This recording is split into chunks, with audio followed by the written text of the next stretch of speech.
হুজুর পিছনে তাকাতেই সেই বাচ্চা ছেলেটিকে দেখতে পায়, চোখ দুইটি গাঢ় লাল, মুখের চামড়া পচে প্রায় অর্ধেক ঝরে গেছে।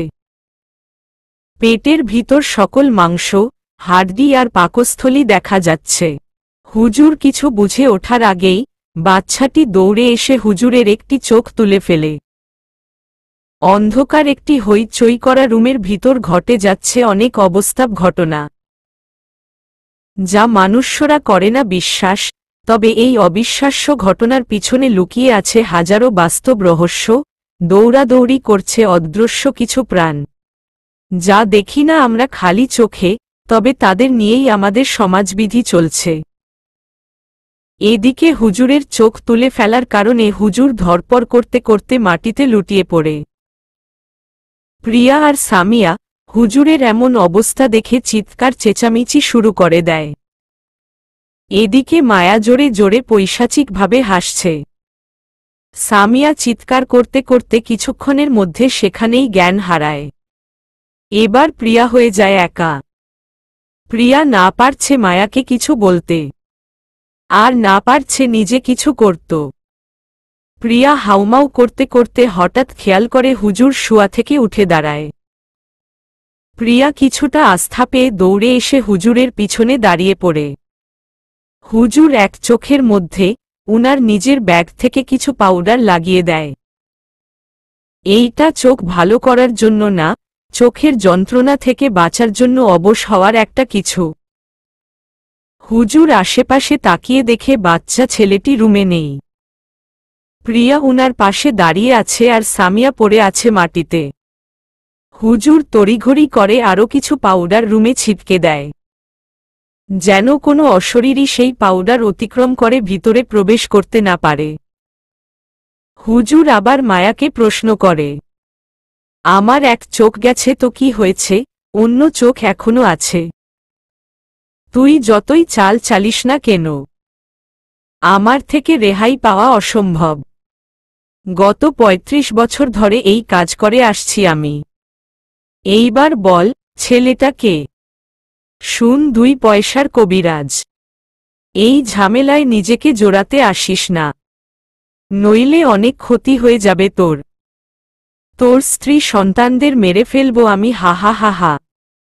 দেখ রিয়াজ, তোর আত্মার শান্তির জন্য আমি ২টা ছাগল জবাই দিব, তবুও তুই চলে যা। না, রাগম্বিত কণ্ঠে, এই কিছুতেই হবে না। আমি আমার খুনের বদলা নিবই নিব। কেউ আটকাতে পারবি না আমাকে। আমি যাব না। ঠিক আছে, তোর কথাই মানলাম, কিন্তু তুই বল, ওদের ৩ জনকে না মেরে অন্য কি করলে তুই চলে যাবি? আমি ওদেরকেই চাই। ওদের যৌনাবেদনা আমি বুঝিয়ে দিবই। সেই কষ্ট দিয়েই মারব, যে কষ্ট আমাকে দিয়েছিল ওরা। তুই তাহলে আমার কথা শুনছিস না? কিছুতেই না। আমি চাইলে তোকে বোতলে আটকাতে পারি জানিস?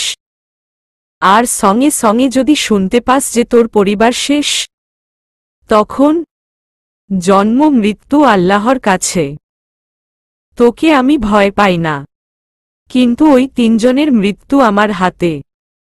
আমাকে কেউ আটকাতে পারবে না। কে ওই না? মায়ার দেহ ত্যাগ করে যাওয়ার শক্তি এখন তোর নেই। আমি মন্ত্রজ্ঞ পাউডার ছিটিয়ে দিয়েছি। বোতলে প্রবেশ করার জন্য প্রস্তুতি নে রিয়াজ।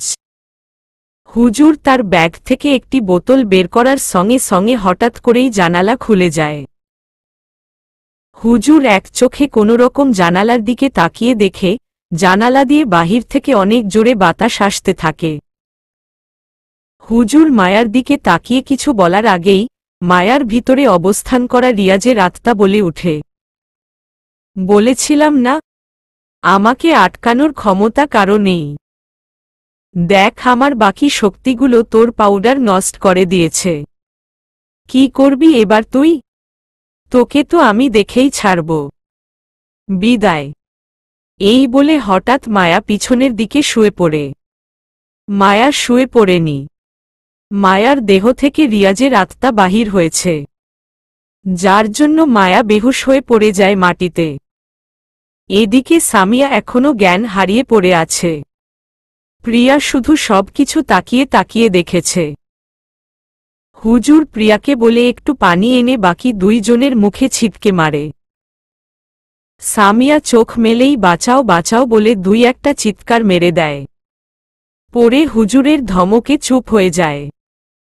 মাও শোয়া থেকে উঠে বলে যে তার কি হয়েছে। এদিকে প্রিয়া, মায়া আর সামিয়াকে সবকিছু খুলে বলে। ওরা কথাগুলো শুনে আরো বেশি ভয় পেয়ে যায়। কিন্তু হুজুর ওদের ভয়ের মাত্রা কমিয়ে দিয়ে বলল, একটা পথ খোলা আছে এদের থেকে বাঁচার। কোনো পথ হুজুর? বলুন। রিয়াজের লাশ খুঁজতে হবে। মানে কি বলছেন আপনি এসব হুজুর? ওর লাশ খুঁজে লাশকে জানাজা পড়িয়ে কবর দিলে ও আত্মা মুক্তি পাবে। তখন ইচ্ছে করলেও আসতে পারবে না। তাহলে কি আমরা আজই যাব? কিন্তু কিন্তু কি হুজুর?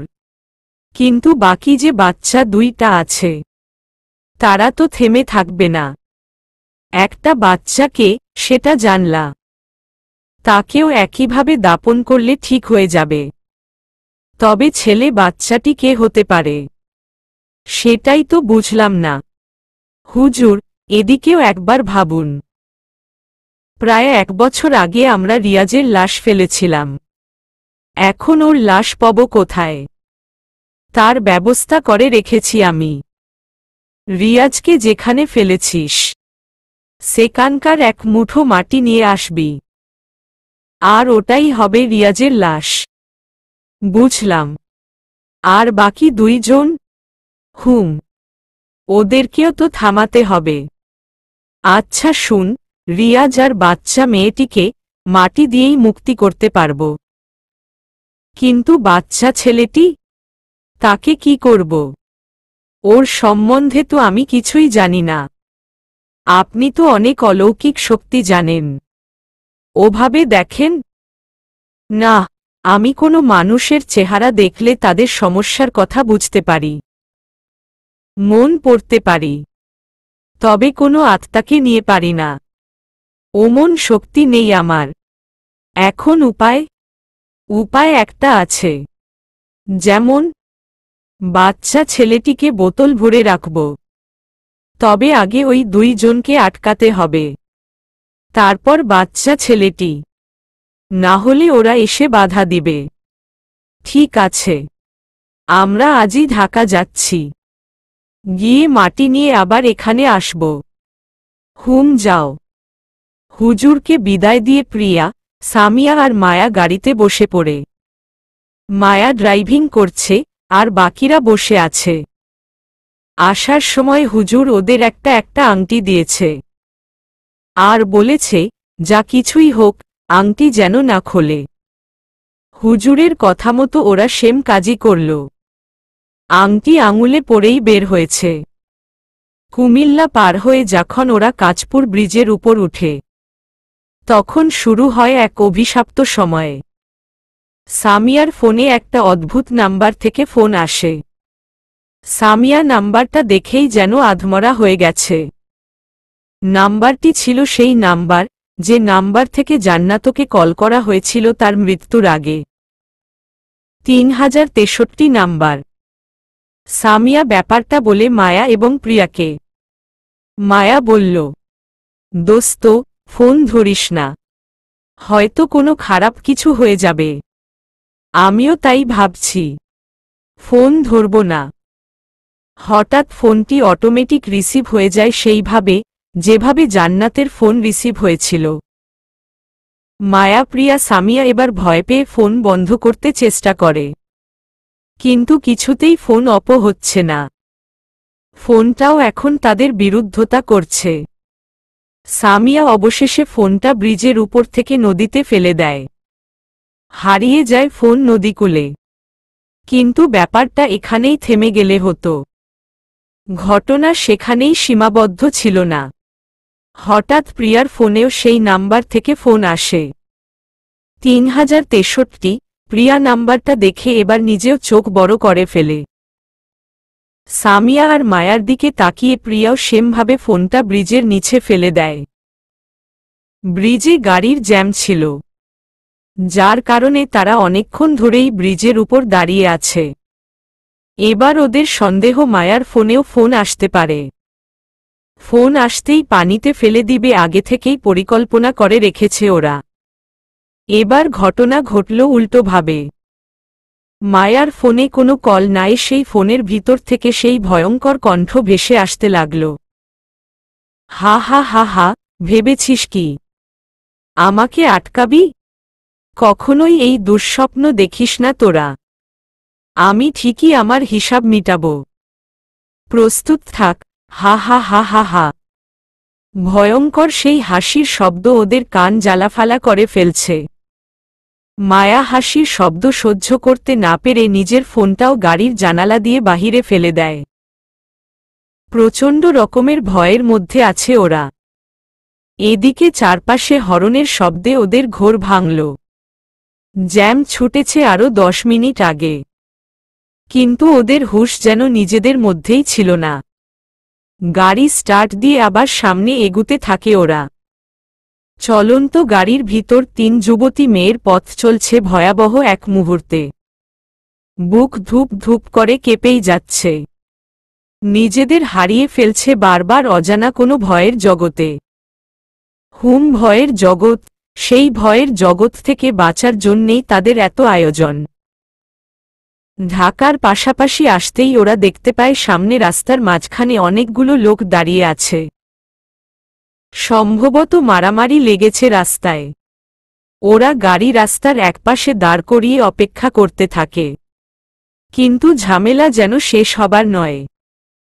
পুলিশ মিডিয়া এসে ভরপুর হয়ে যায় রাস্তা। ধীরে ধীরে জনগণের সাথে পুলিশের মারামারি লেগে যায়।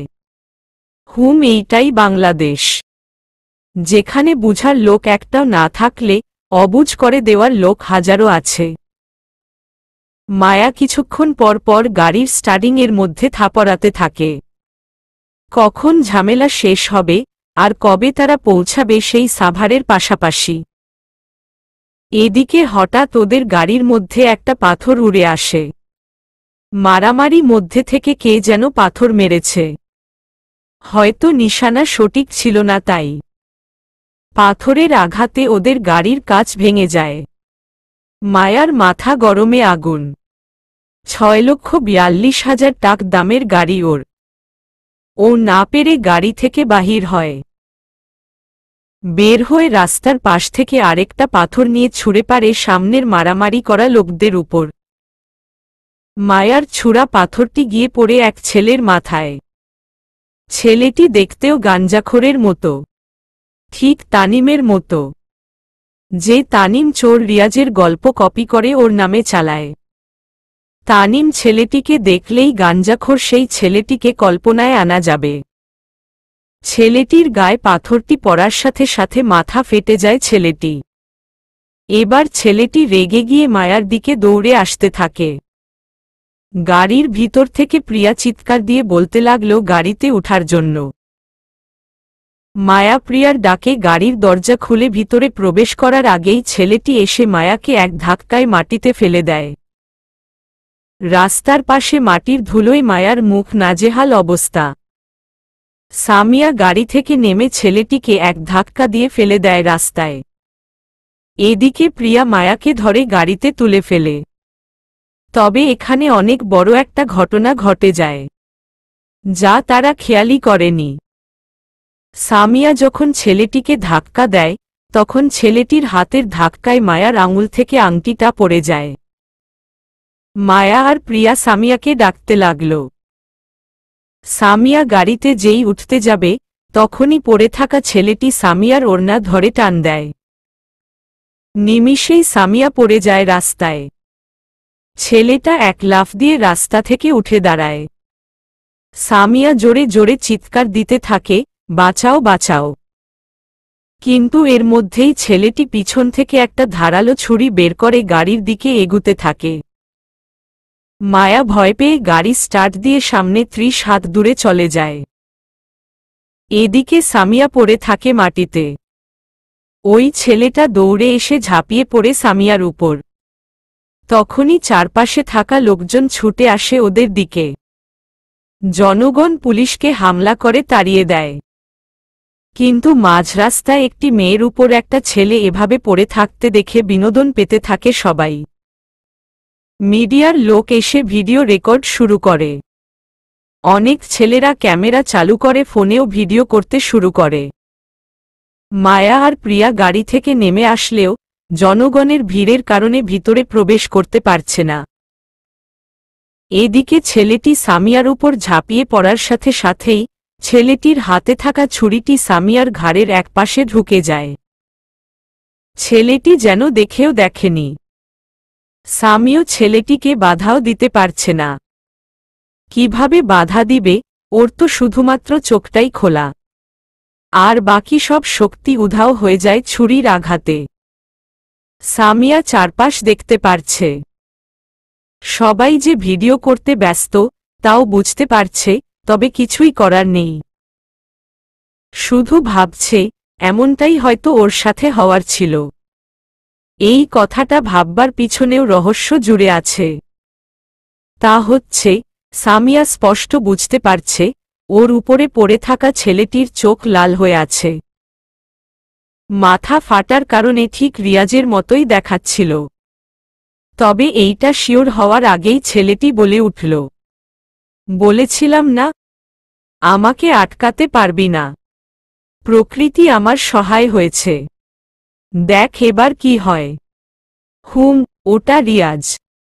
ঠিকই ভাবছেন আপনারা। ছেলেটির শরীরের প্রবেশ করে রিয়াজ তার প্রতিশোধে ব্যস্ত। সামিয়ার জামাকাপড় হাতের নখের আঁচড়ে ছিঁড়ে ফেলে। সামিয়ার বুকের দিকে একটা সুতাও নেই। স্তনের সৌন্দর্যবর্ধন উপভোগ করছে চারপাশের ছেলেরা। গায়ের জোরে সামিয়ার নিছুনির দিকেরটাও ছিঁড়ে ফেলে। সামিয়ার যৌনিকে প্রদর্শন করছে হাজার হাজার মানুষ। টিভিতে লাইভ দেখানো হচ্ছে সামিয়ার ঘটনা, ফেসবুকে হাজার হাজার ভিউয়ার হচ্ছে লাইভে।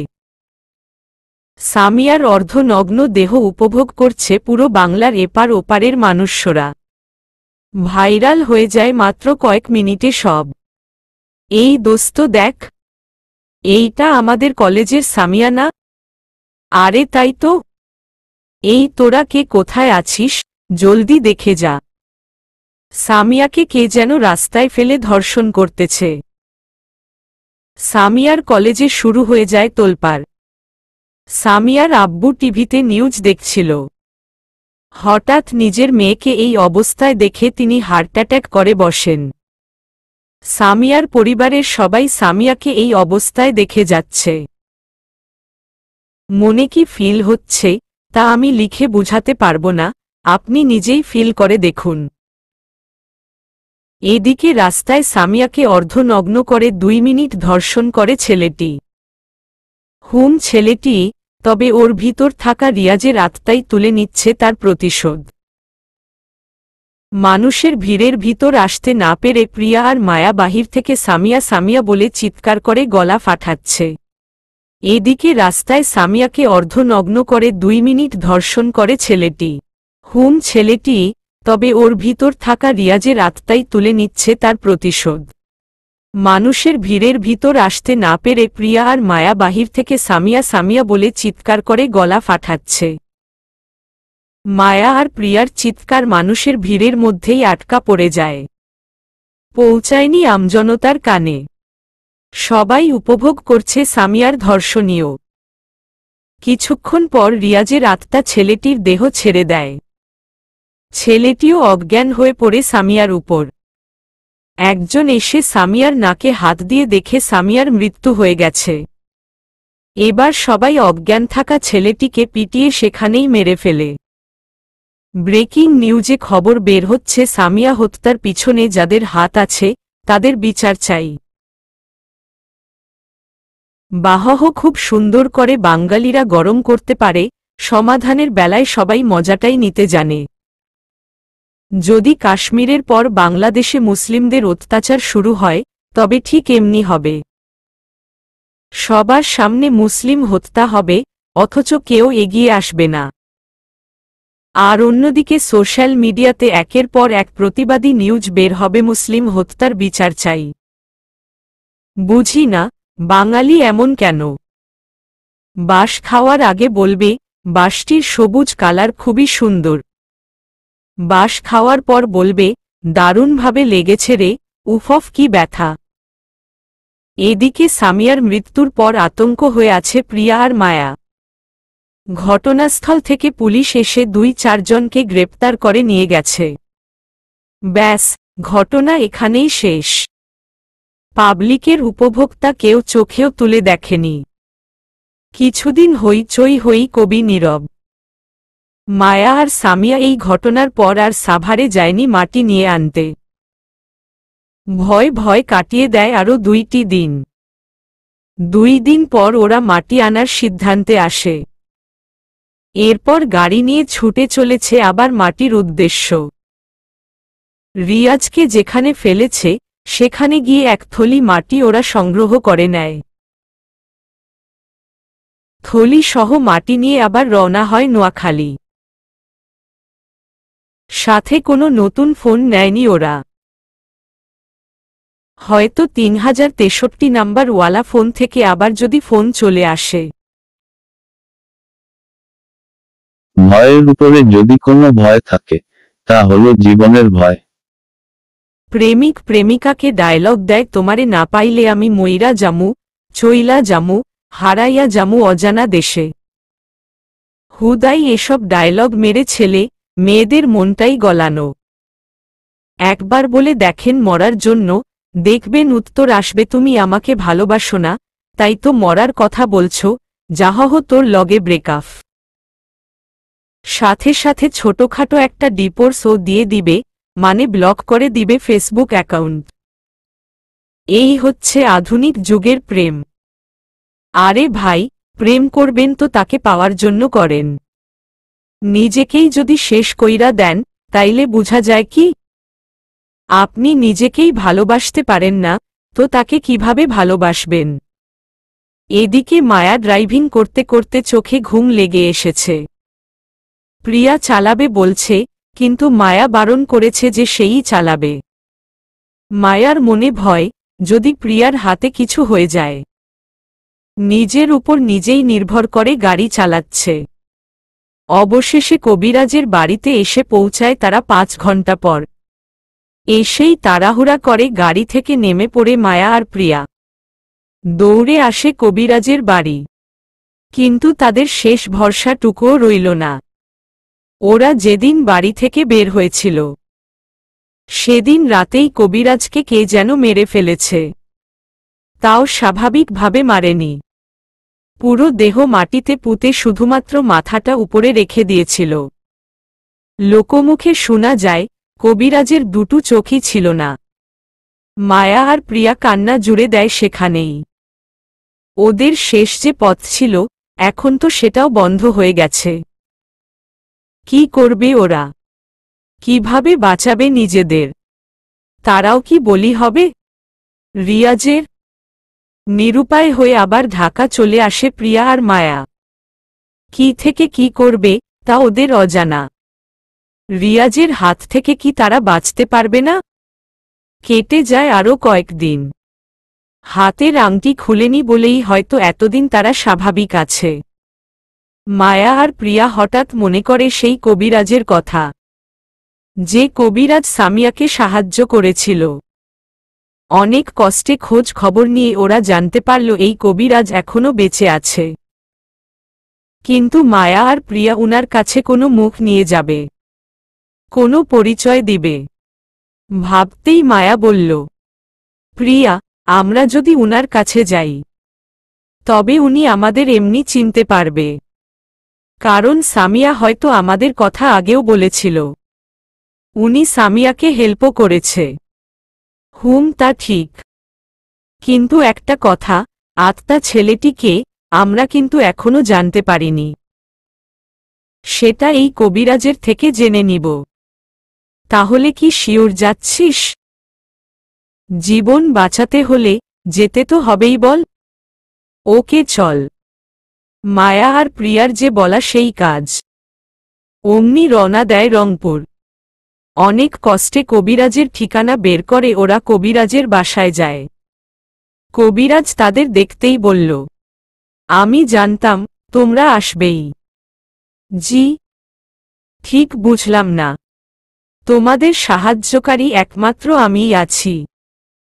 সামিয়াকে আমি বলেছিলাম, কোনো এক রাস্তার মাঝে তোর মৃত্যু হবে, তুই রাস্তায় বের হইস না। কিন্তু কে শুনে কার কথা? অবশেষে সে এরই শিকার হয়েছে। তাই বুদ্ধি করে আমি সামিয়াকে বলেছি আমার কথা তোদেরকে বলার জন্য। আমি জানিতাম সামিয়ার মৃত্যুর পর তোরা আমাকেই স্মরণ করবি। এখন আমরা কি করব? কিভাবে মুক্তি পাব আমরা? রিয়াজের আত্মাকে শান্ত করতে হলে ওর মরা দেহের জায়গা থেকে মাটি নিয়ে আসতে হবে। আমরা এনেছি। এই যে থলিটা এগিয়ে দিয়ে। বাচ্চা মেয়েটির আত্মাকে শান্ত করতে হলে ওর পরিবারের কাছে গিয়ে ক্ষমা চাইতে হবে। কিন্তু আমি জানি তোমরা ধরা খাওয়ার ভয় সেটা করতে চাইবে না।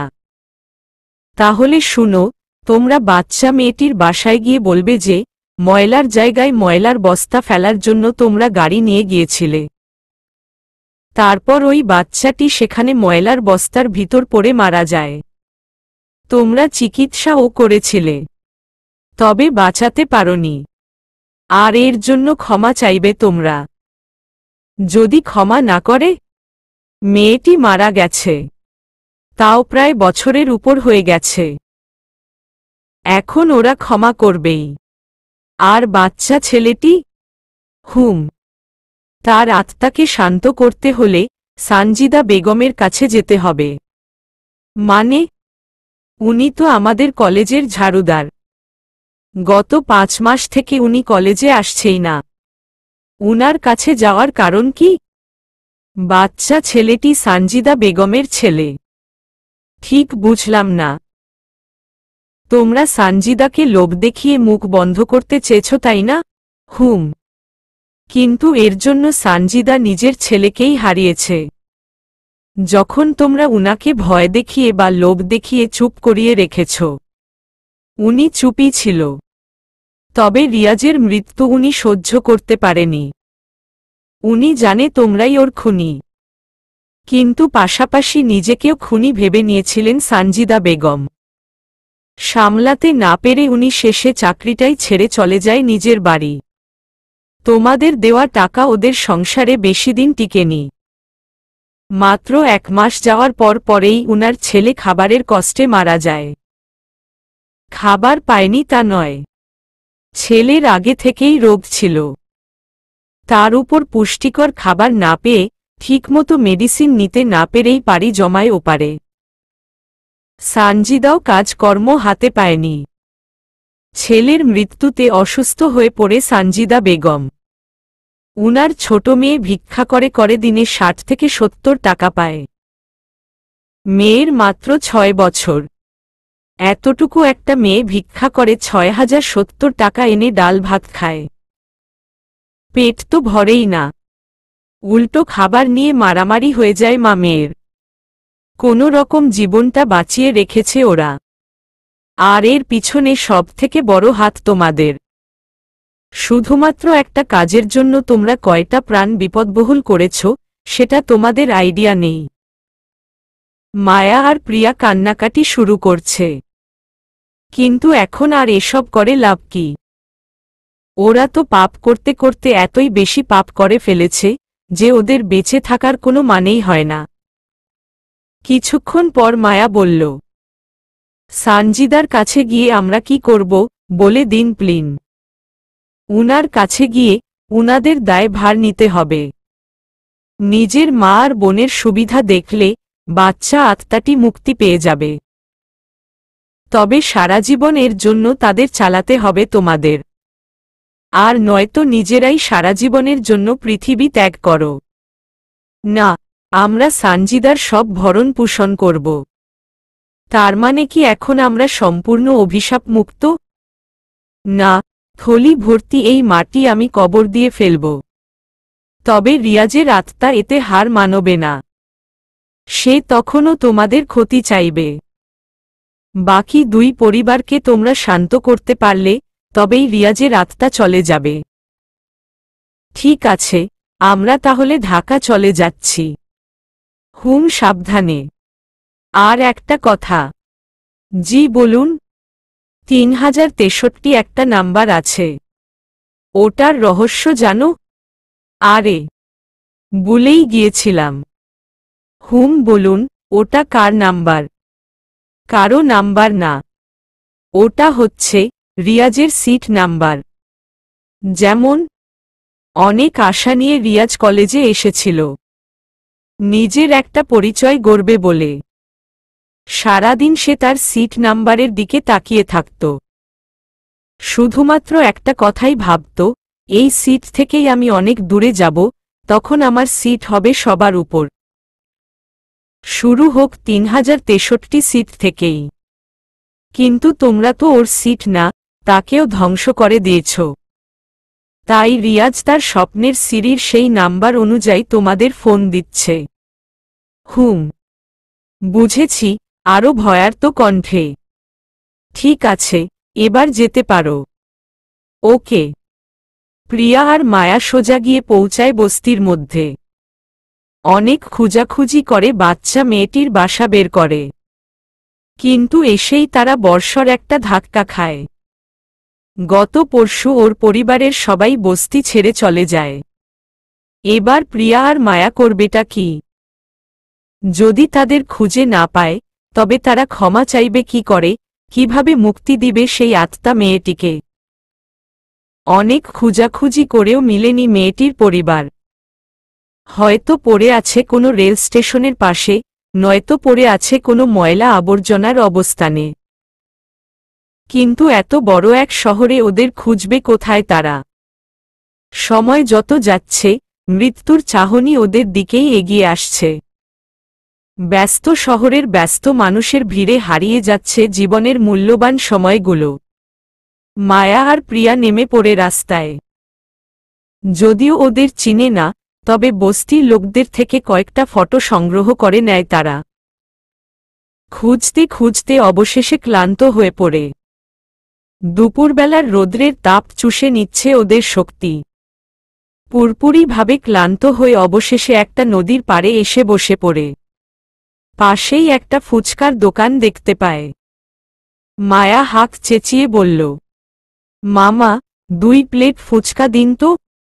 জি আপা, দিতাছি। তা ঝাল কমাইয়া দিমু নাকি বাড়াইয়া দিমু? ওই একরকম হলেই হবে। আপনি দিন। আচ্ছা আপা, একটু বহেন, দিতাছি। 2 মিনিট পর। এই যে আপা, আপনাগো ফুচকা, নেন। মায়া পিছন পিড়ে ফুচকাওয়ালার দিকে তাকাতেই চমকে উঠে। আরে, উনি তো সেই মেয়েটির বাপ, যে মেয়েটির পরিবারকে ওরা পাগলের মতো খুঁজে আসছে। শিওর হওয়ার জন্য ব্যাগ থেকে ফটো বের করে দেখে নেয়। না পুরোপুরিভাবেই মিলে গেছে। মায়া ফুচকার প্লেট রেখে উনাকে জড়িয়ে ধরে কিছুক্ষণ কান্না করতে থাকে। লোকটি হতভাগ হয়ে দাঁড়িয়েই রয়েছে। মায়ার কান্নার কারণে লোকটি শার্ট ভিজে প্রায় যায়। আপা, আপনি কান্তাছেন কেন? আমি তো কিচ্ছু বুঝতাছি না। প্লিজ আমাদের ক্ষমা করুন প্লিজ। আমরা অনেক বড় এক ভুল করে ফেলেছি। শুধুমাত্র আপনিই পারেন আমাদের রক্ষা করতে।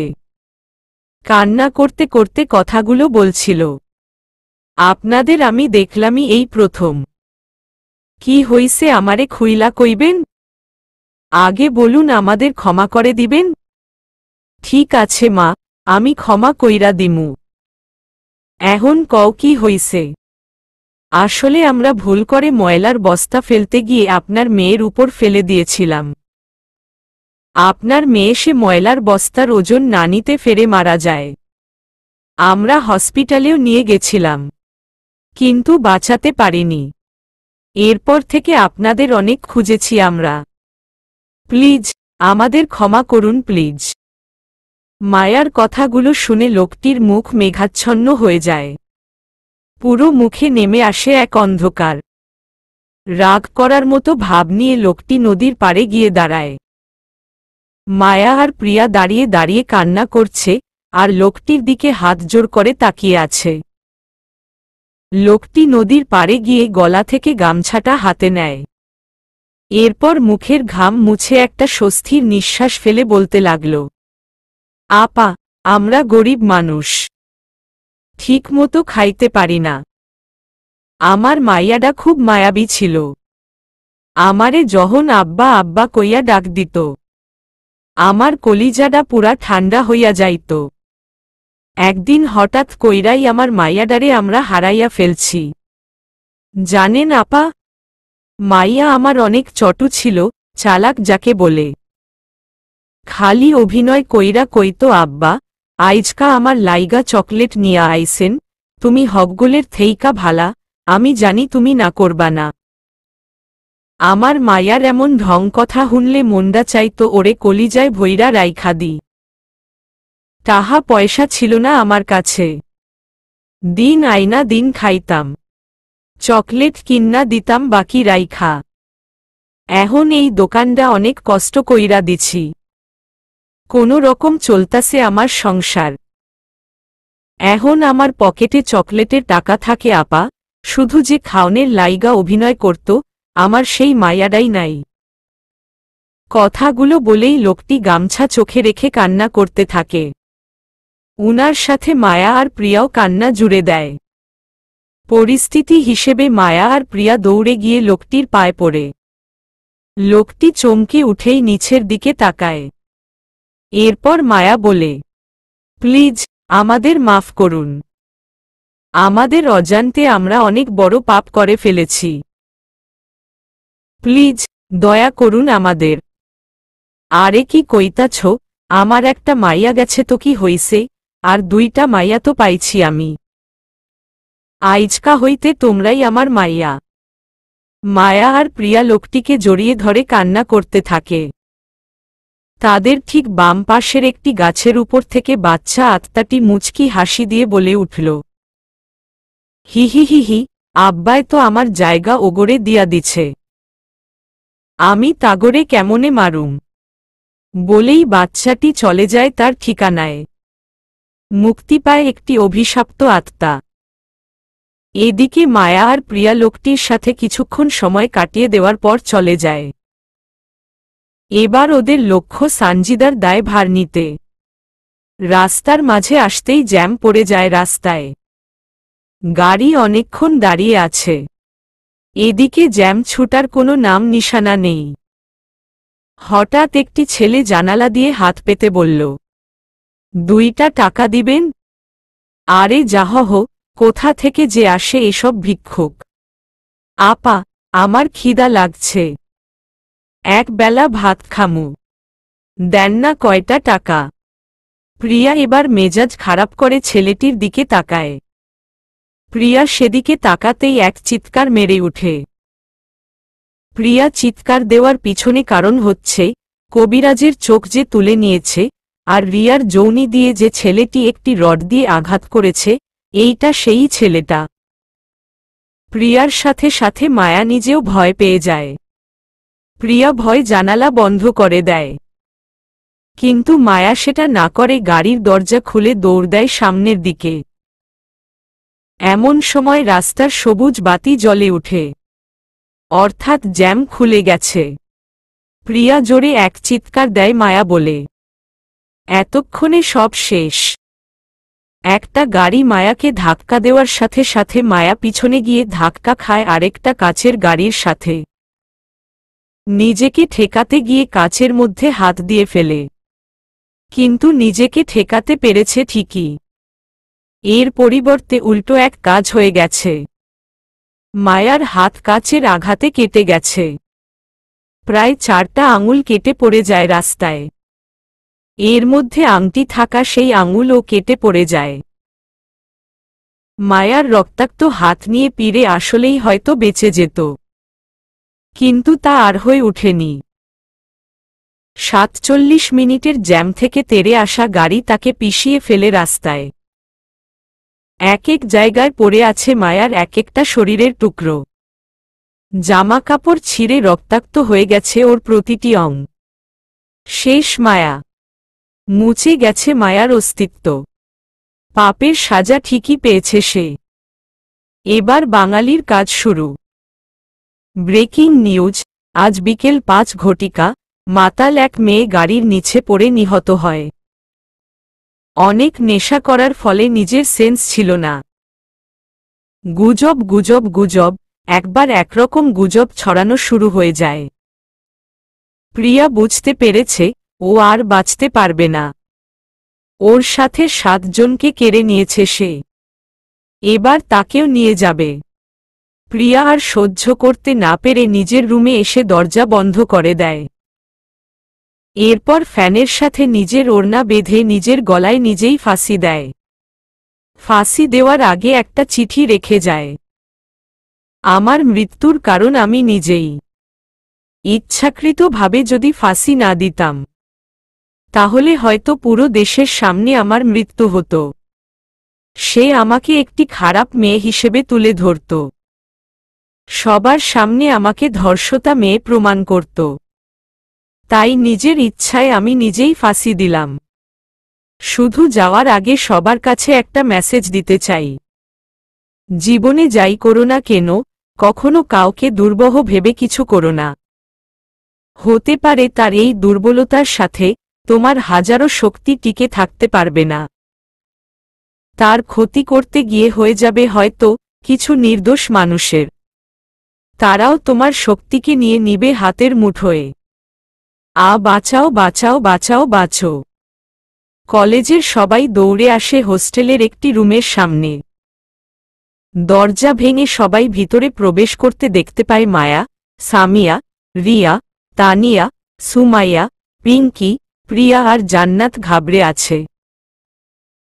এই সকালবেলা ওদের মুখ দেখে সবাই বুঝতে পেরেছে ওরা খুব ভয় পেয়ে আছে। সবাই প্রশ্ন করাতেও ওরা কিছু উত্তর দেয়নি। শুধু একজনের দিকে একজন তাকিয়ে হাসছে। আর নিজেদের মধ্যে নিজেরা প্রাণ খুলে হাসছে। যেটা ভাবছে সেটাই। পুরো গল্পটি ওদের একটা স্বপ্ন ছিল। সবাই একই স্বপ্ন একই সময়ে দেখেছে। নিজেদের জীবন্ত আবিষ্কার করে ওরা খুশিতে কি থেকে কি করবে ভেবে পাচ্ছিল না। এমন একটা অদ্ভুত স্বপ্ন শুধু স্বপ্নই ছিল না, এইটা ছিল তাদের জীবনের এক শিক্ষা। হয়তো উপরওয়ালা তাদের এমন পাপকে আর সহ্য করতে পারেনি, তাই স্বপ্নের মাধ্যমে তাদের শিক্ষাটা দিয়ে দিয়েছে।